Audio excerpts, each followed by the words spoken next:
Good morning, everyone, and welcome to this week's edition of Deep Space Nine Reactions. I am Fred. If you're new to the channel, welcome. If you are a returning viewer, welcome back. We are at the end of season one of Star Trek Deep Space Nine. We began this journey 20 weeks ago. Oh, actually more like 19 weeks because the emissary counts as two episodes. But I digress there. It's been a lot of fun going through each episode of Deep Space Nine in air date order and seeing how much I remember and my analyses, breaking down my reactions and like piecing together the lore and stuff.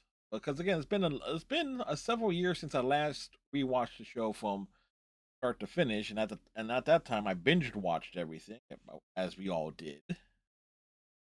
I'm not talking 2020. I'm going back even further, like 2014, 2015 ish.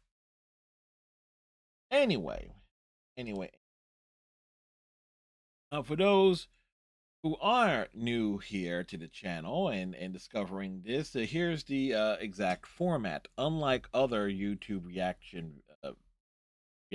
and so forth, I do a long form video where you can sync up your own copy of the episode in question so you can watch along and you can know exactly what the hell I'm referring to when I'm talking about something or when I get distracted by something that catches my full attention.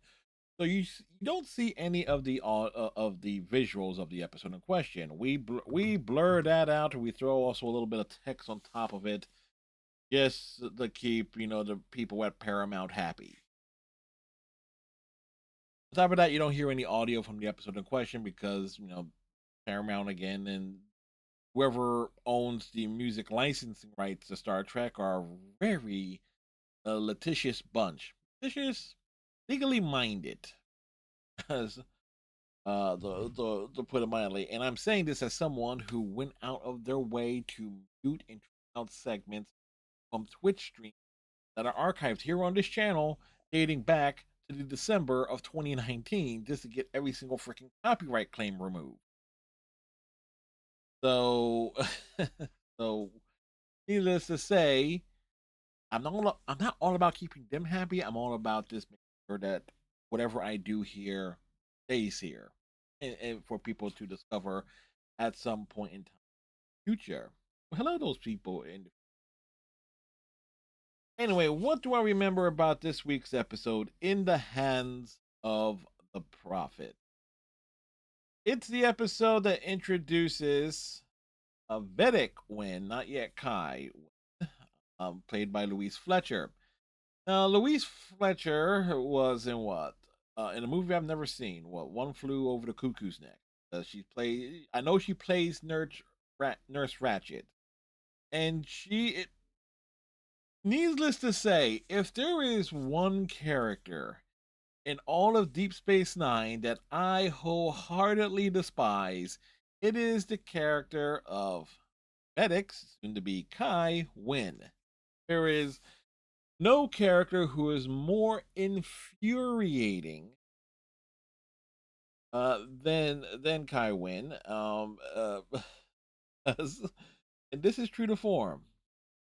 The Deep Space Nine, like season two, season three, kind no, I'm thinking back, more of like seasons three, seasons four, kind of fall in line with during my a year and a half excursion, give or take. I'm trying to think of roughly the timeline of Catholic school and when I would then proceed to both figuratively and literally being thrown out of it because I kind of have this stupid thing I do called thinking, and when you start like putting a person like me in a situation you have to deal with like hardcore religious fundamentalists and it's like people who just like buy the book, buy the testaments and so forth. It's like, yeah, it kind of created a Yeah, I don't really agree. I don't really like this.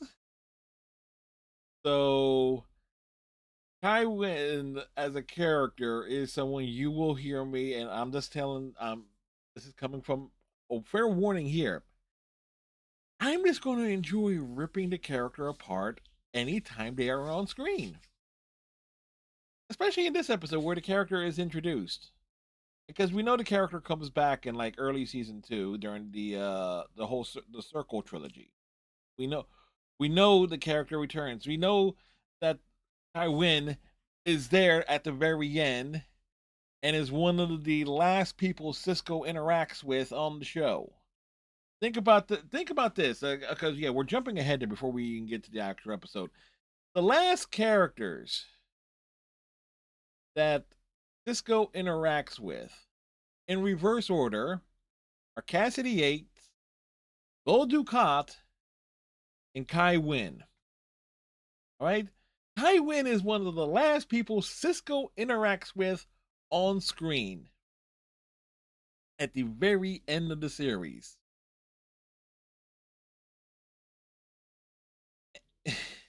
So yeah, that kind of is what it is there. Anyway, let's get into it because I know like she appears before the credits and like has a run in with Keiko at the school right to kick off this episode. All right, and if you're syncing up your own copy, three, two, one, go. A jump just stick. Oh no, I was kind of wrong here.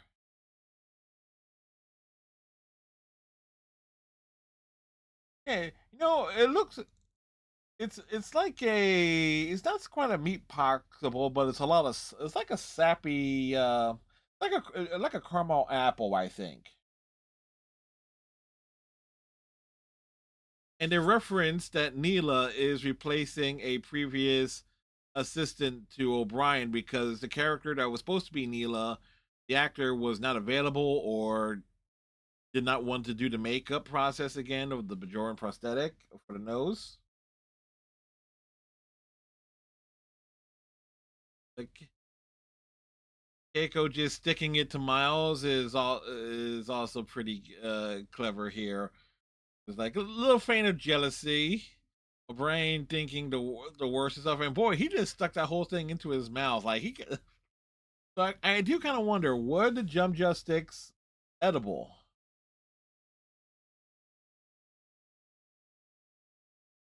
And a nice callback there and continuity, referencing that Cisco and Dask discovered the wormhole at the beginning of the year. And here comes Vedic Win. I cast thee out. I cast thee out, you evil bitch. I'm very sure Louise Fletcher was a very lovely woman, but the character of Vedic Win, soon to be Kai Win, sucks. I make no apologies for it. Wormhole was and it's an interesting there. Yeah, don't interrupt the class. You say you're not going to interrupt the class. The entities in the alien, they're aliens. They're different forms of life forms. Just because your culture is so damn primitive to not be able to get beyond like superstitious beliefs for valid reasons because of the whole Cardassian occupation and everything. But you can definitely tell I have issues with religious fundamental men.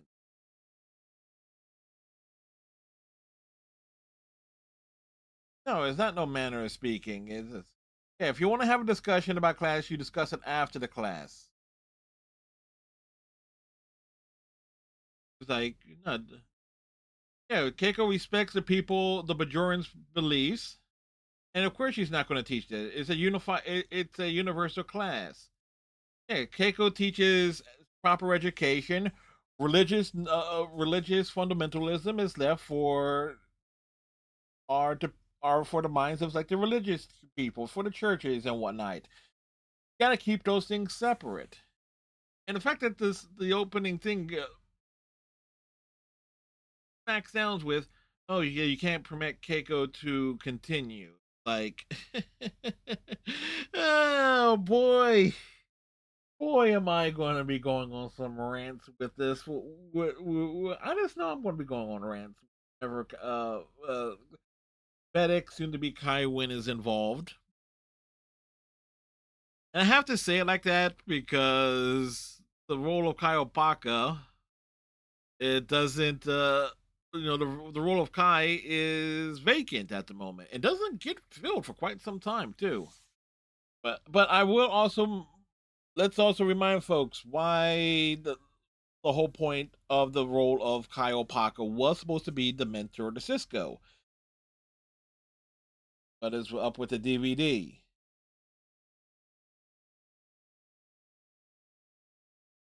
Uh-oh.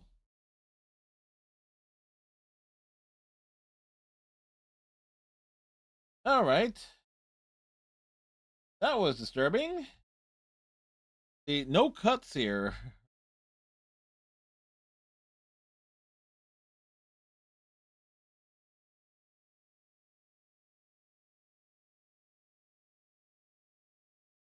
Ba, ba, ba, ba, ba, ba, ba, ba, ba. Make sure the subtitles are turned on too.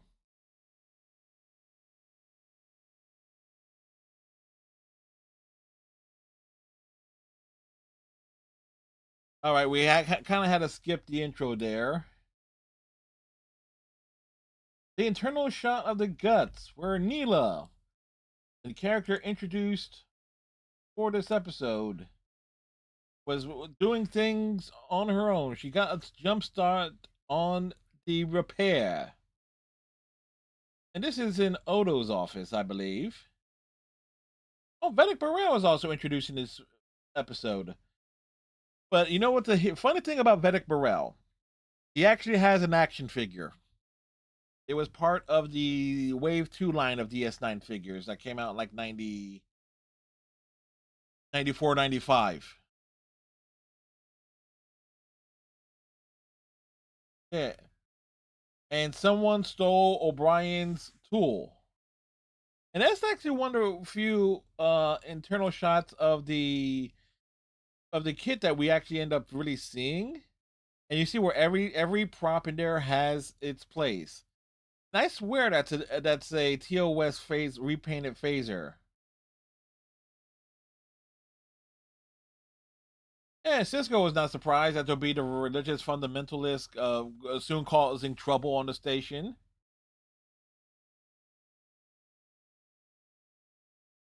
Oh, and here comes Kira. And Kira, unfortunately, is going to be placed on the fundamentalist side here at the very beginning.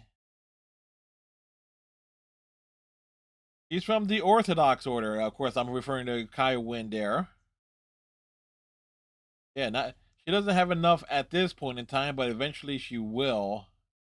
Hey, Kira has Kira supporting Kai Vedic Win at this point in time is so hilarious in hindsight.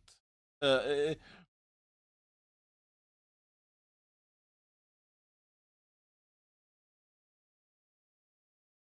and Kira even suggesting this, like separating the schools, one for the Bajoran kids and one for the Federation. It's kind of weird, and it's like okay, segregation. And Kira's right. She has been formed in telling Cisco, but things are different with Bajor and the Federation.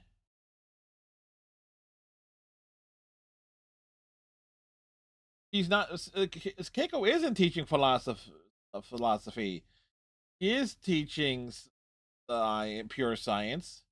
No. It's science. But there's room for all philosophies. Just remember, there's a time and a fucking place.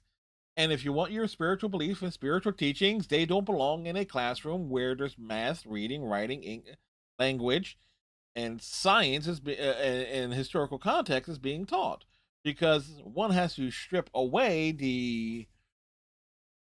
because I am someone who will look at the Crusades as someone is saying, "Oh, great, that's the Catholic Church going on like a murderous rampage for several hundred years." This is where Cisco goes to win, approaches Win, and it's like, oh, it's like like she wants to throw it into his face that he's the emissary and she's not. And,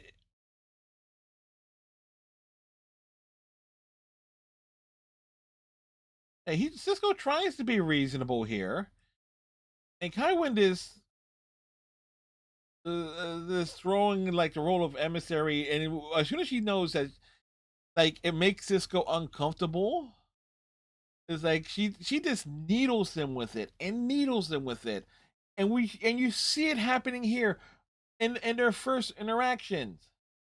At the very least, she does ask to grab his ear to test his paw.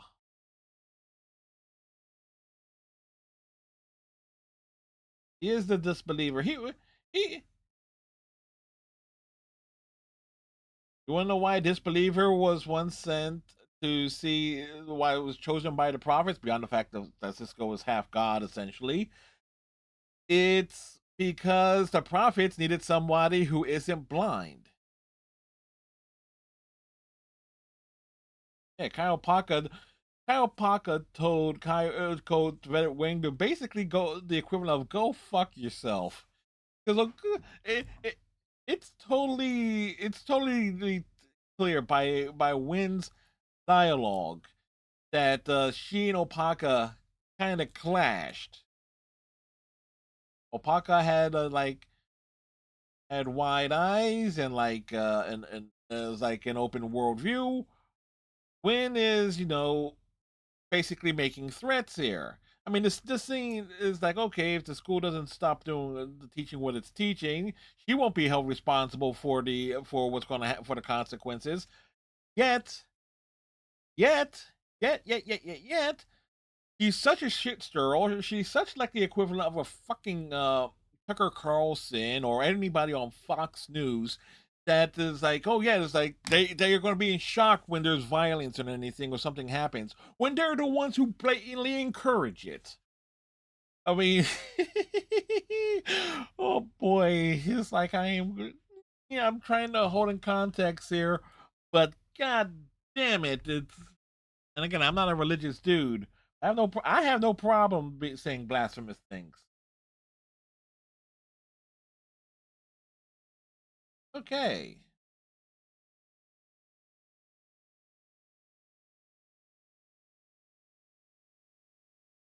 we're having issues with this again here. Like it kicks back. So either I have a bad DVD copy, which more likely is the case here.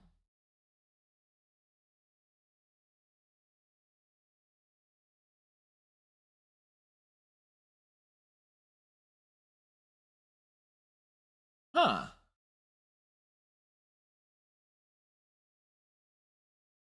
So right where so that's like how far in? That's okay, this is weird. Go to it.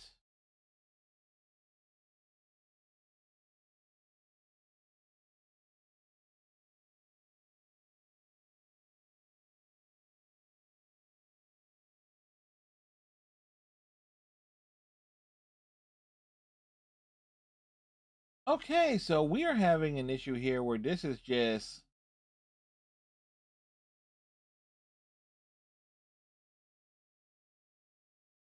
where O'Brien's trying to find his tool. Okay, so again, this is totally you might have to skip some of that.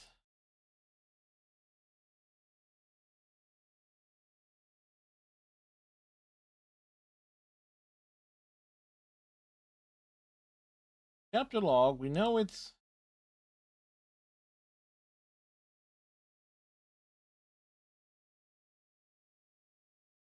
all right, there we go. Well, we managed to resolve it. We skipped a couple of the scenes there with technical issues. It's with the disc itself, folks. Like like Aquino finding a missing crewman related to one of O'Brien's tools. So that they found the remains and everything. So we kind of skipped that part of it due to technical issues. And of course, they approached the Jum Justin and like and is being told that they're sold out of the jump joysticks where they're right there. I mean, what the display models? O'Brien is pissed. He wants his sweet treat.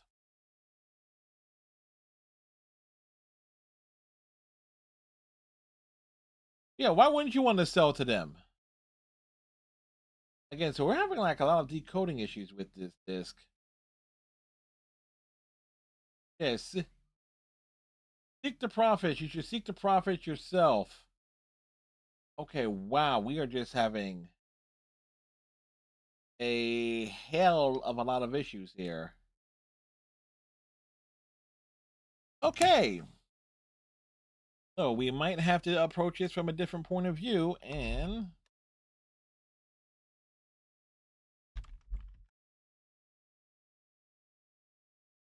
um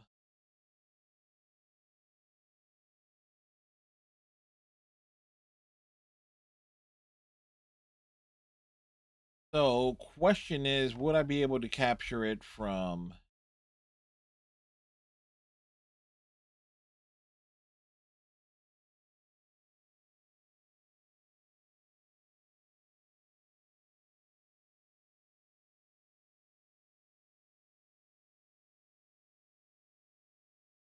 So this is the question is here. Can we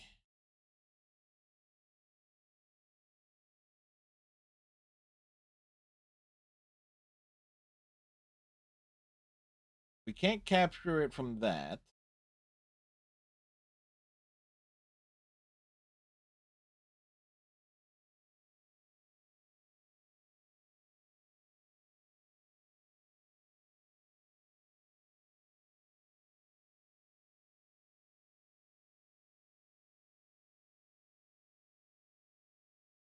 Okay. We had to switch to the Amazon version.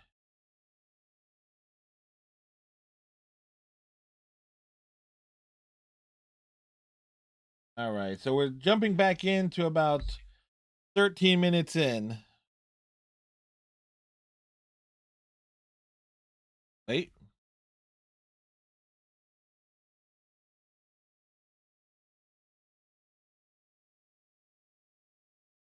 Okay, we have to look at it from this point of view. It's not going to. All right. So there we go. We resolved it, and now you got the confrontation with all the parents and the children on the promenade. So that's where we're jumped into, folks. So I do apologize there. So like instant thing there, I had something was wrong with the disc, and we kind of had to jump and had to like jump to the Amazon copy. So, which is not ideal for recording purposes.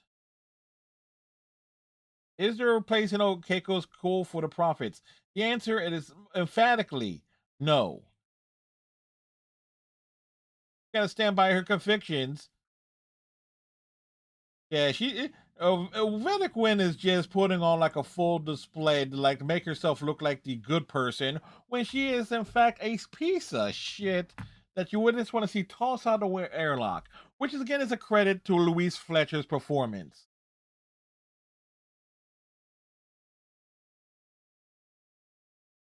Yeah, you want to sense, you want to censor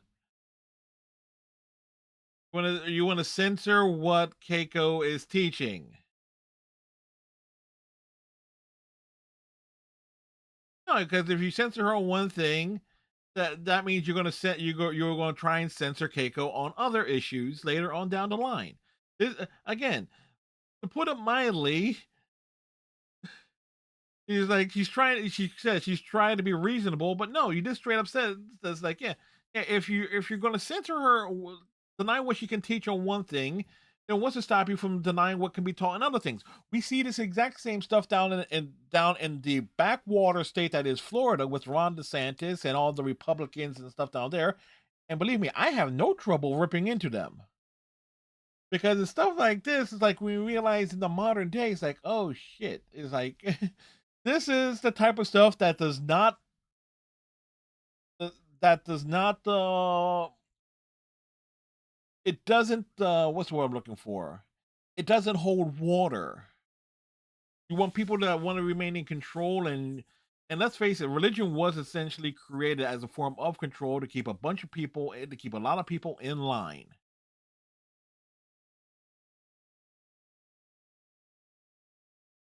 Yeah.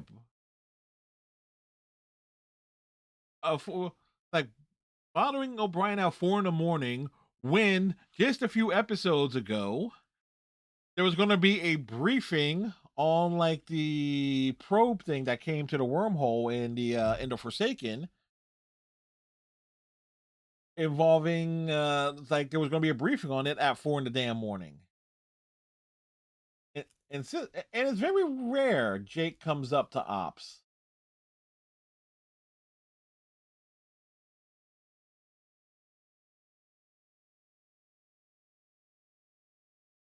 Yeah, the school was kept open. There was only 4 kids left, and, and it's a great and it's great parallel that Keiko pivots to the lesson of Galileo, who is tried and convicted for the lessons.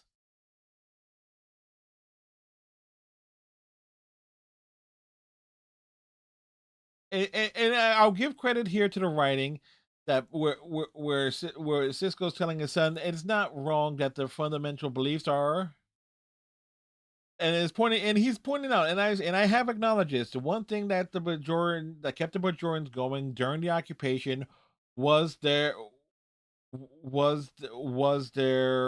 faith. And Cisco is pointing out that the aliens in the wormhole are not linear beings there. So that's a great callback there too. That's like time for the wormhole aliens, the prophets, whatever you want to call them. It's not linear. It's like it's all the same thing. Tomorrow is yesterday. Yesterday's next week, etc. etc.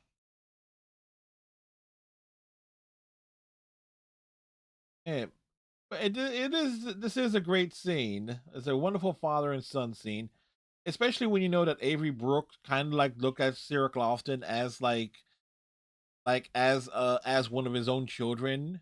So a lot of their scenes over the course of the series has like that genuine has as close to a genuine father son familiar connection as possible.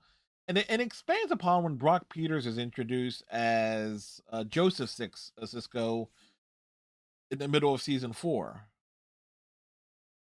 Hey, it's the same. Oh no, wait a second. This is the. It's a garden.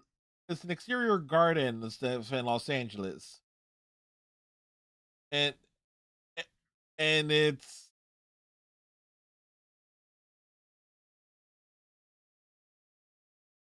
I was like, yeah. Ferraro is a progressive. It's like he wants to do. He wants to like do away with that tradition. And Cisco being like, the first time I meet one of you religious nut jobs, the first thing you do is grab my ear.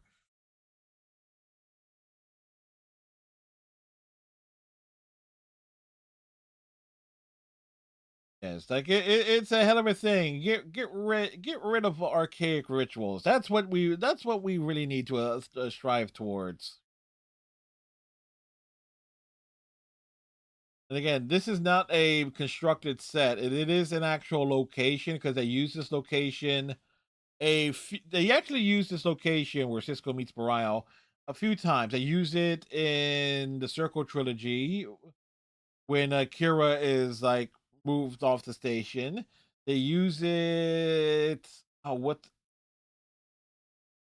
I think the episode is called Paradise or something, where Cisco and O'Brien are on find a planet where like a bunch of technology where there's no working technology, but it turns out to be like another fundamentalist fanatics like goals.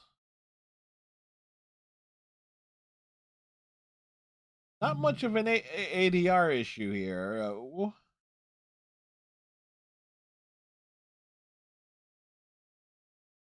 Yeah, like Vedic Brown has a very different point of view from Vedic wins, but Burrell is also a politician because they got to get votes.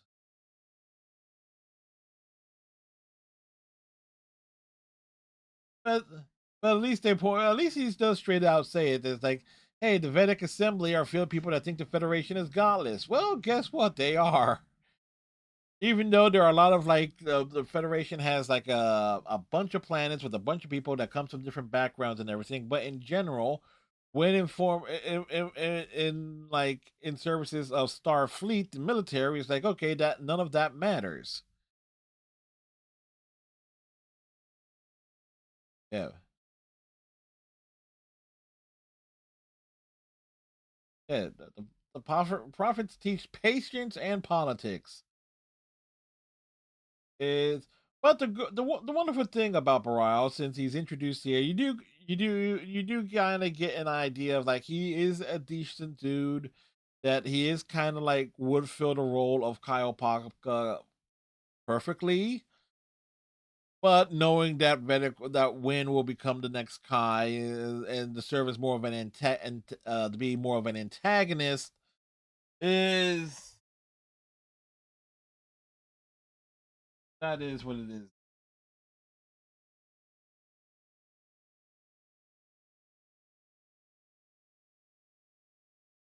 Like, 3 Bajoran crewmen did not show up.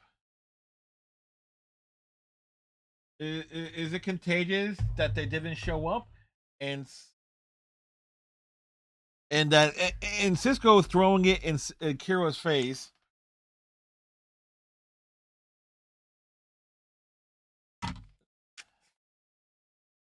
Yeah, yeah. It's like there's a whole difference there, and Cisco just throwing it, giving Kira a freaking reality chest.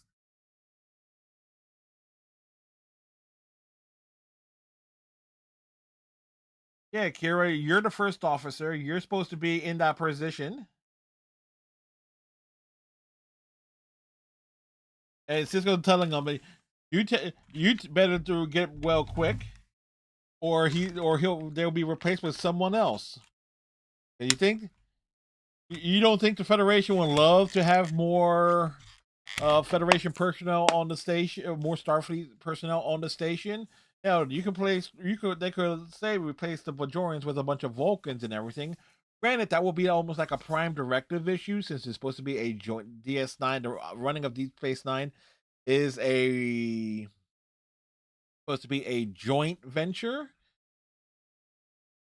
and the revelation that Aquino was killed. But getting back to what I was saying, there's like you agreed to work on a station. You all got a job to do. You can't be just taking the days off of work for fun for a philosophical reason. Believe me, I know this for a fact because like my day's job involves me asking a lot of questions and presenting questions from those who I fundamentally have issues with.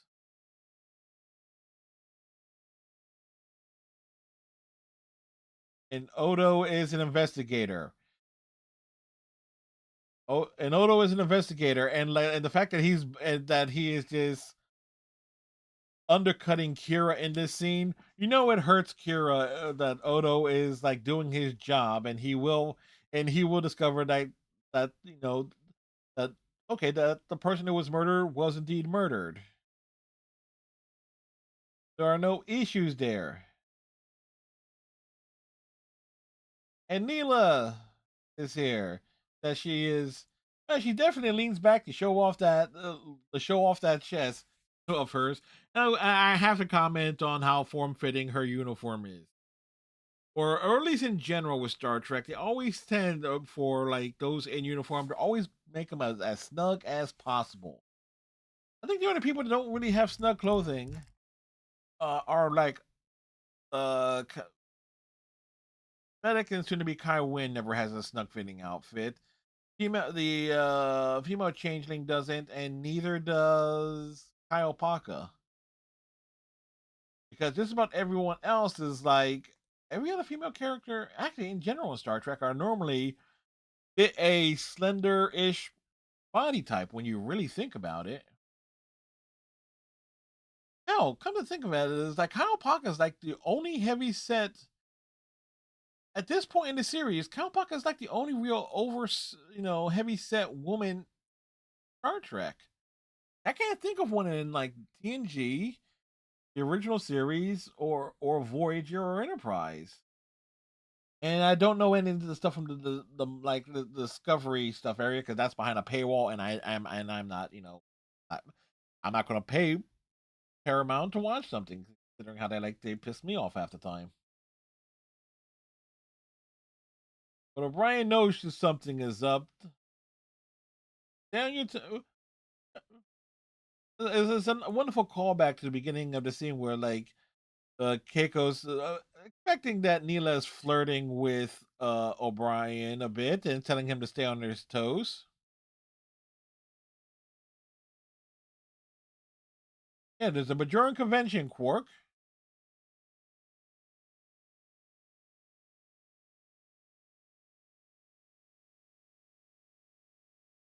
Yeah, a bunch of Orthodox people. Yeah, he's going to need all Quark. Quark needs all the Dobble girls. Needs he needs the Dobble girls to crack the spiritual convictions. So what do you know about the murder, Quark? What do you know?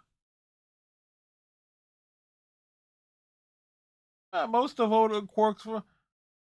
Hey, Morn. Take a shot for Morn. Uh, there it is. A wonderful shot there with O'Brien on the upper part of the promenade. Keep your ears open. Seventh rule of acquisition. Good to know there.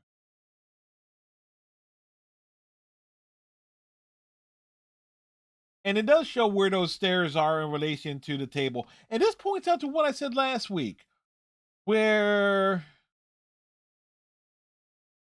the table is positioned like nearer to the door, to like the airlock junction door, which is kind of weird, like the table positioning. So again, I guess somebody would have noticed. Did Morn just do an entire lap around the promenade? He had to. I just see him walking. I just saw him walking by again, and I know that the promenade set is circular-ish. Or at least the promenade is supposed to be a circular station because Deep Space Nine is basically a big circle, an outer ring, and inner ring, habitat rings, and everything.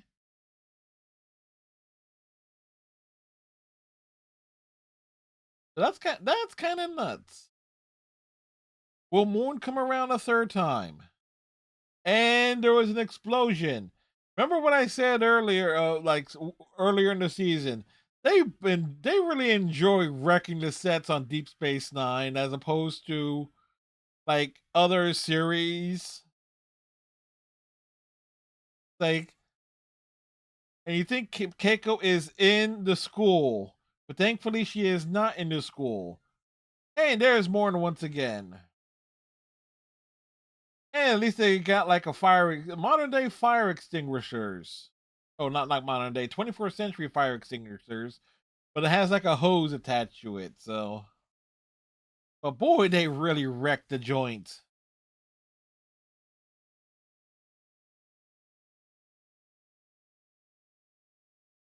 Yes, a simple homemade explosive did all that damage. Yeesh. And we know, I do believe we do end up seeing like the classroom set again. Thankfully, no one was hurt, and the Kai Wynn looks so Vedic Wynn looks so damn disappointed. A very disturbing, violent mind. The one standing directly to the left of the Kai, assuming soon to be Kai. Yes, and Cisco is. Yeah. Yeah, you claim the prophets as your personal constituency? I don't freaking think so. Yeah, who? Yeah, 'who'd. Yeah, that's exactly what she's done. Oh, Vedic Morale told her, but it's not just that. Like Kira also told Cisco that that Vedic Win is not doesn't really have much of a following on Bajor. Cisco with the full on arm process, and she says she doesn't have a soul. Freaking really?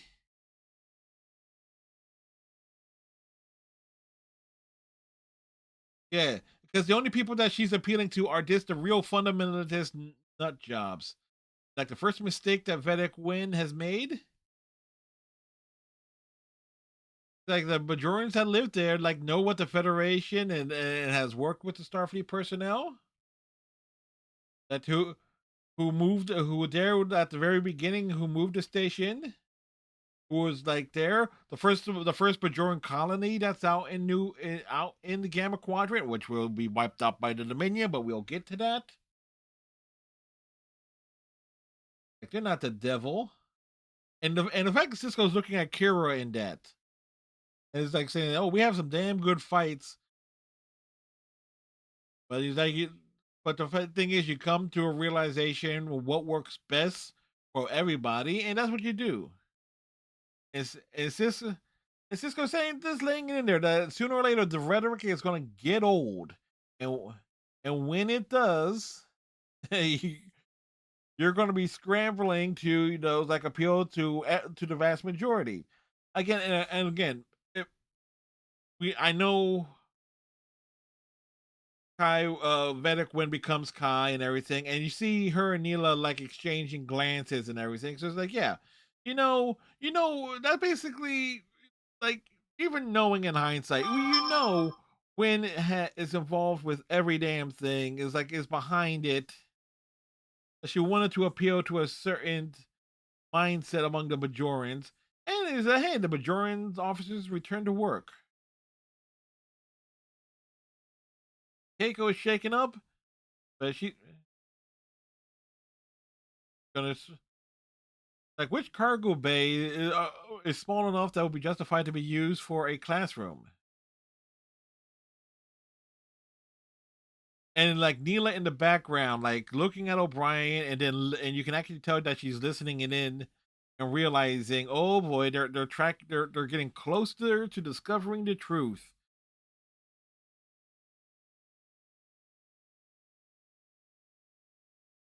Mariah is coming to the station, and it's almost like the exact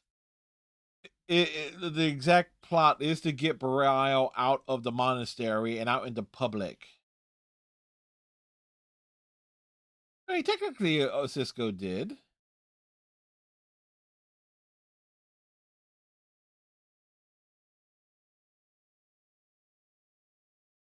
Yeah, you heard about the issue there.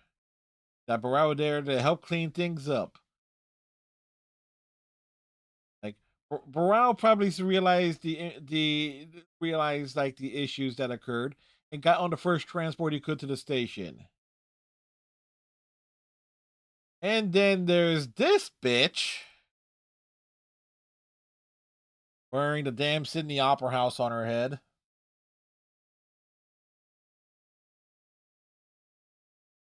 Yeah, yeah, the conspirators get together.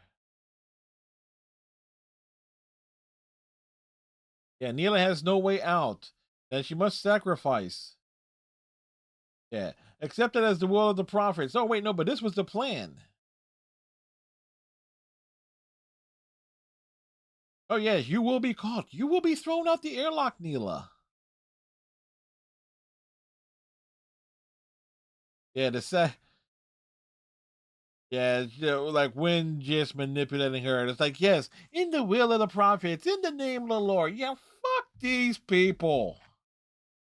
I don't like them. I don't like them in the fictional sense. I sure as hell don't like them in a reality sense. ANA.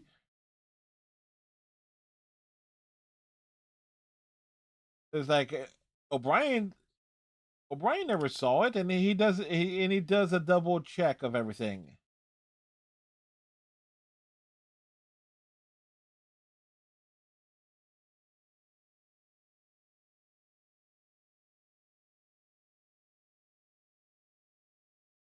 Yeah, really?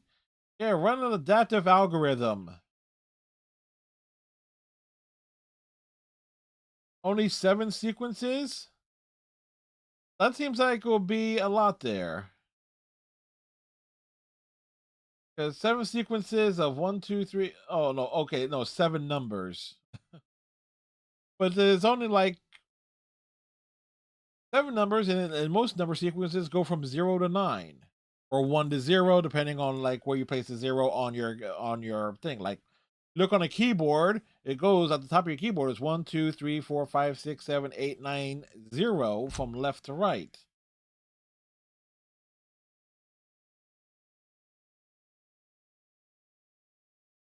And it's also kind of interesting from the when you realize Star Trek 6, almost the exact same setup in a way regarding what Neela is intending to do, and what Colonel West, who was played by Renee Beaugennois in that film, was doing.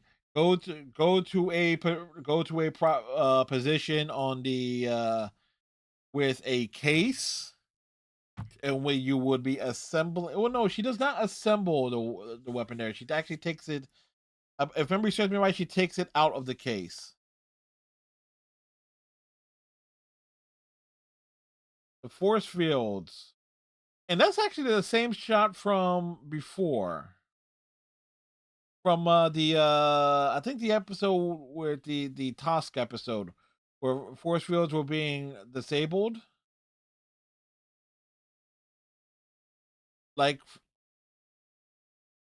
I think at least I think it's the same shot, or reuse of the display panel.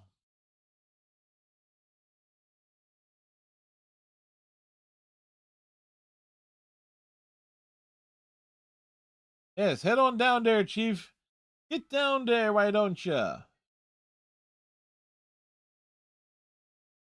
might also need, if I'm going to be forced to use the Amazon version for a number of episodes in this series, I'm going to have to recrop this box a bit there.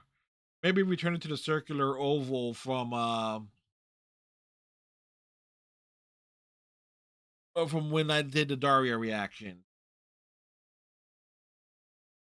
Yes, yes, Vedequin, come with me to the school to show that we can be unified on this issue. You got Cisco and Kira following close behind. Couple of kids that's been in shots are being up on shoulders. Neela in the crowd. Dude was a fantastic prosthetic job too. As O'Brien goes straight to Odo's office. Got a picture of Quark on, or at least a Ferengi on the display in the background.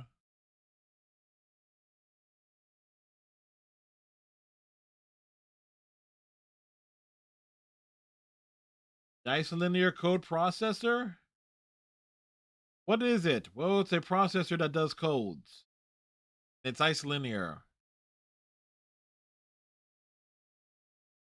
Yeah, no, Neela was the person who did it. Wait, O'Brien realizes it. Wait, Neela did it. No, O'Brien, you walked in on her finishing the repairs. And you know what actually would have been great here? Because I know what's coming up is the Cisco slow motion and line of fire dive. It actually would have been better if it was O'Brien that got to her.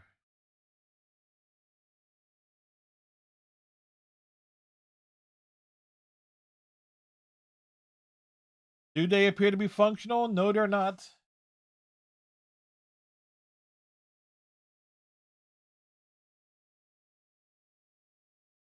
And I can swear, like one of the panels was showing a security shot where it was something with someone walking down a corridor, but I could swear that the shot is from another episode.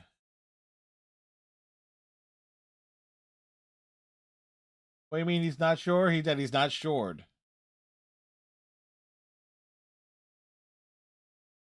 Now Brian is not thrilled. He's embarrassed. And it's like the look of worry on Wynn's face here is real obvious. And you see Cisco coming in, and he's looking around in the background. He is scanning the crowd. He is looking around. Notice that some of the Bajorans clap like this, and you got some go the traditional route there. And you see Neela just working her way through the crowd. This and it's slow it down. Everything is in slow motion for Cisco's reactions and realizations. I kind of wish that they would have had this play out in real time. The slow motion opening of the case. She is reaching into it. Cisco, and it doesn't look like Cisco sees it at first, but now he would. And that slow motion. No, it's like it's so silly. And Neela is just taking a full dead aim, and Burrell saw her. And the missing shot, like she missed. She missed. And she fired again, but it looked like he should have hit someone too.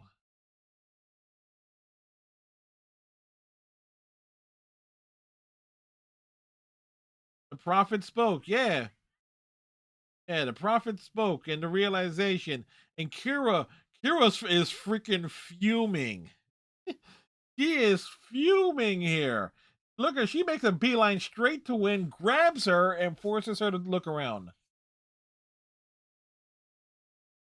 Like, and Kira realizes everything.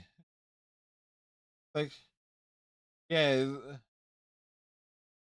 And you know what? If this would have been the last appearance, if Kai Wynn was a one and done character, that would have been like a hell of a send off. But the fact that she comes back meaner and more vicious than ever. Matter of fact, her next appearance is like I know when her next is Franklin. I think it's opposite Franklin Angela, or I know for sure we're seeing where or Kira and Baral are talking, where Wynn shows up again, one or the other. Yeah. Neela insists that she worked alone. Of course, she's not going to flip on the Win. Oh yeah, you will. But but Kira is not okay. But Cisco's asking. She's not okay. She hasn't seen okay in years. She's thinking and looking and reflecting, and but she's reflecting that a year ago, prior to it, that she was fighting the Cardassians, and like and that her entire that how crazy a year she's had. And you realize a lot of stuff that's happened on the station happened technically within a handful of months, like maybe half a year, like from like January to like May or June-ish. I mean, it does go. This is a great closure considering how Cisco and Kira first met.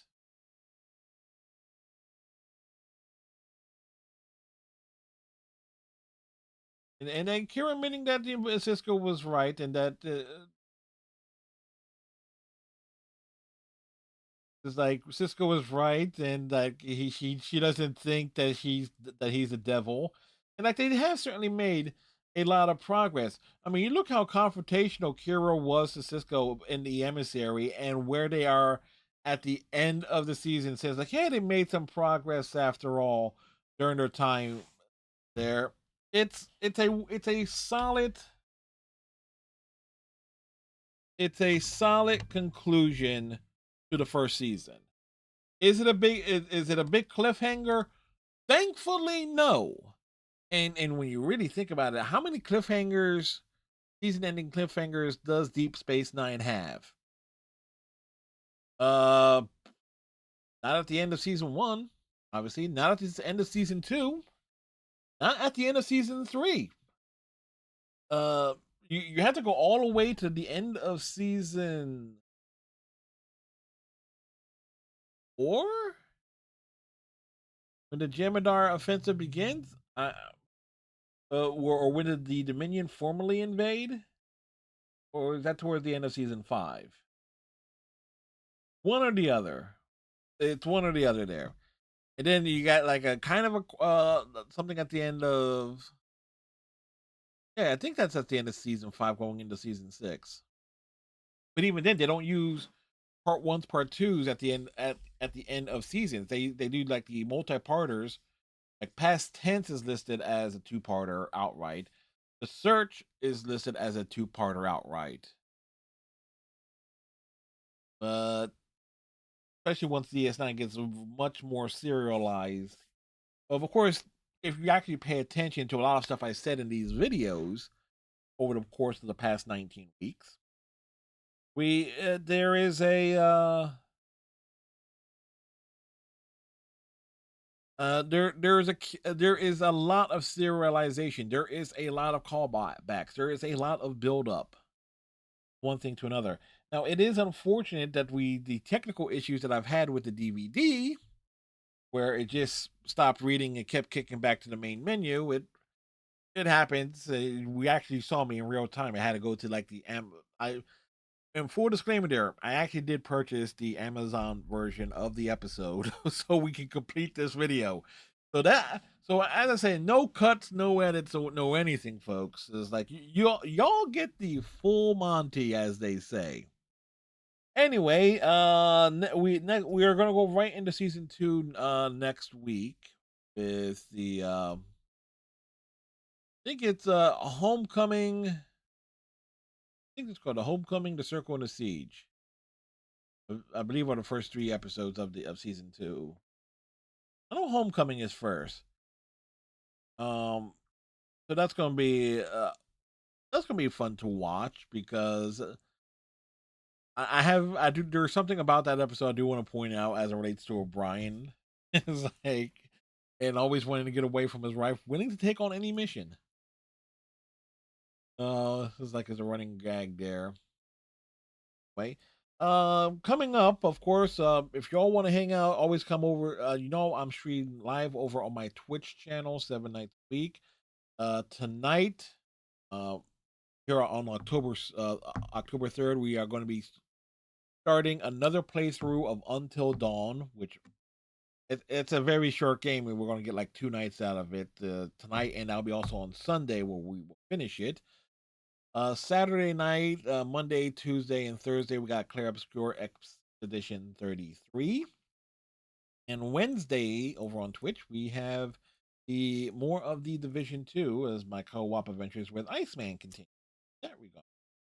Also on Tuesday morning, excuse me, not Tuesday, Wednesday morning, we are still got more stuff related to Ninja Turtles, the next mutation to do, but I'm going to take a look at the 2 Power Ranger related episodes that kind of tie into the series. Granted, only one one barely has a minute, but they appear in the episode in question because it sets one sets up the other. So with that said, like, comment, subscribe, tighten your friendship bracelets, stay safe. We'll see you next time. Bye, folks.